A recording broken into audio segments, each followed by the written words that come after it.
హైడ్రా ఇప్పుడు ఈ పదం వింటే హైదరాబాద్ పరిసర ప్రాంతాల్లో అక్రమంగా నిర్మించినటువంటి అక్రమార్కుల గుండెల్లో రైలు పరిగెడుతున్నాయని చెప్పాలి. Hyderabad disaster response and assets protection agency Hydraa ముఖ్యమంత్రి ఆలోచనలోంచి పుట్టుకొచ్చిన కొత్త వ్యవస్థ ఇది.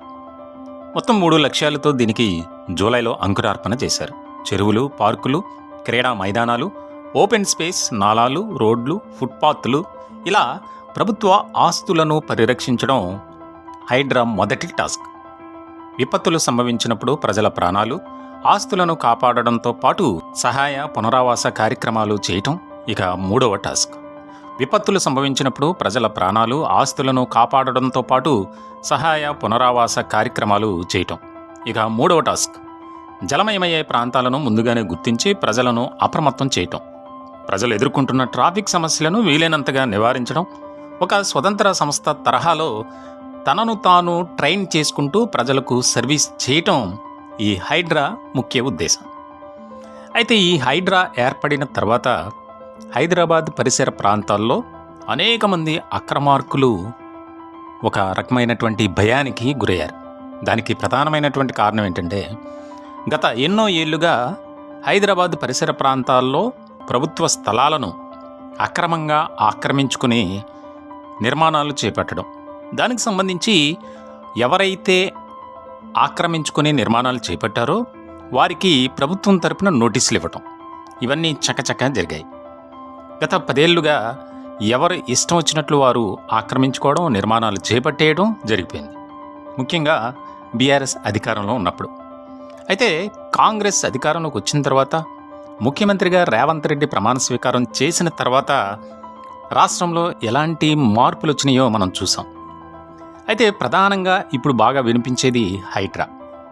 హైడ్రా పరిధి విస్తృతం కావడం, బహుళ ప్రయోజనాలను ప్రభుత్వం లక్ష్యంగా నిర్దేశించడంతో వివిధ ప్రభుత్వ విభాగాల మధ్య పటిష్ట సమన్వయం తక్షణ కర్తవ్యంగా మారింది. దీనికి సంబంధించి ఒక ఐపీఎస్ అధికారిని కూడా దీనికి కమిషనర్గా ఏర్పాటు చేసి విస్తృత స్థాయిలో ఎక్కడైతే ఆక్రమణలు జరిగాయో వాటిని ఐడెంటిఫై చేయటం, దానికి సంబంధించి ఒక రివ్యూ చేయటం, ఫైనల్ రిపోర్ట్ని ముఖ్యమంత్రి రేవంత్ రెడ్డికి అందజేయటం, తర్వాత జరిగేటువంటి ఏవైతే పరిణామాలు ఉంటాయో, ఏం చేయాలి, ఎలాంటి చర్యలు తీసుకోవాలనే దాని మీద ముఖ్యమంత్రి దిశానిర్దేశం చేస్తూ ఉంటారు. ఇలాంటి సందర్భంలో అనేక రకాలుగా హైడ్రాపై ఆరోపణలు కూడా గుప్పించారు. ప్రధానంగా ఐపీఎస్ అధికారి రంగనాథ్ దీనికి కమిషనర్గా ఉన్నారు.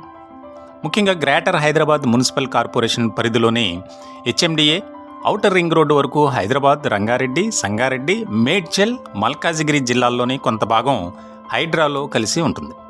జిహెచ్ఎంసీ సహా 27 మున్సిపల్ కార్పొరేషన్లు, మున్సిపాలిటీలు, 33 గ్రామ పంచాయతీలు హైడ్రాలో ఒక భాగం. అంటే దాదాపు 2000 చదరపు కిలోమీటర్ల పరిధిలో హైడ్రా తన కార్యకలాపాలను నిర్వహిస్తుంది. హైదరాబాద్ మొదలు ఔటర్ రింగ్ రోడ్డు వరకు అన్ని పట్టణ, గ్రామీణ, స్థానిక సంస్థల ప్రాంతం హైడ్రా పరిధిగా ఉంటుంది. ఈ హైడ్రా ఎవరి ఆధ్వర్యంలో పనిచేస్తుంది? ముఖ్యమంత్రి చైర్మన్గా దీనికి వ్యవహరిస్తారు. హైడ్రాలో దాదాపు 20 మంది సభ్యులు ఉంటారు. హైడ్రా కమిషనర్ దీనికి మెంబర్ సెక్రటరీగా వ్యవహరిస్తారు. పురపాలక, రెవెన్యూ మంత్రులతో పాటు 4 జిల్లాల ఇన్ఛార్జ్ మంత్రులు కూడా ఇందులో ఉంటారు. GHMC mayor, chief secretary, DGP, revenue ముఖ్య కార్యదర్శి, పురపాలక principal secretary, command control centre head, 4 జిల్లాల కలెక్టర్లు, వివిధ విభాగాల అధికారులు ఇందులో సభ్యులుగా ఉంటారు. హైడ్రాకు పాలక మండలిగా వ్యవహరించే ఈ టీం అన్ని రకాల విధాన నిర్ణయాలను తీసుకుంటుంది, ఎప్పటికప్పుడు రివ్యూ చేస్తుంది. దీనికి తోడు తెలంగాణ కోర్ అర్బన్ రీజియన్ స్థాయిలో డిజాస్టర్ మేనేజ్మెంట్ సబ్ కమిటీ కూడా పురపాలక శాఖ ముఖ్య కార్యదర్శి చైర్మన్గా, హైడ్రా కమిషనర్ మెంబర్ సెక్రటరీగా పనిచేస్తుండటం జరుగుతుంది. దాదాపుగా ఇప్పటివరకు సుమారు 85కు పైగా కూల్చివేతలు జరిగాయి. హైదరాబాద్ మహానగరం పరిధిలో హైడ్రా ఆపరేషన్ ఇంకా కొనసాగుతూనే ఉంది. అక్రమార్కుల గుండెల్లో హైడ్రా అధికారులు రైళ్లు పరిగెట్టిస్తున్నారని చెప్పాలి. ఇప్పటి వరకు దాదాపు 70 భవనాలతో పాటు పలు ప్రాంతాల్లో ప్రహరీ గోడలు కూడా కూల్చేశారు. గండిపేటలోనే 20కి పైగా భవనాలను నేలమట్టం చేశారంటే పరిస్థితి అర్థం చేసుకోవచ్చు. చందానగర్ సర్కిల్, హఫీజ్పేట్ చెరువులో 3, బాచుపల్లిలోని ఎర్రకుంటలో 3, గాజుల రామారంలో 42 భవనాలు, గండిపేటలో 3, చిత్రపురి కాలనీలో 7 భవనాలను కూల్చేసింది హైడ్రా. గాజుల రామారం, మహదేవపురం, షిరిడీ హిల్స్ పార్కు స్థలంలో వెలిసిన నిర్మాణాలను కూడా స్వల్పంగా కూల్చేశారు.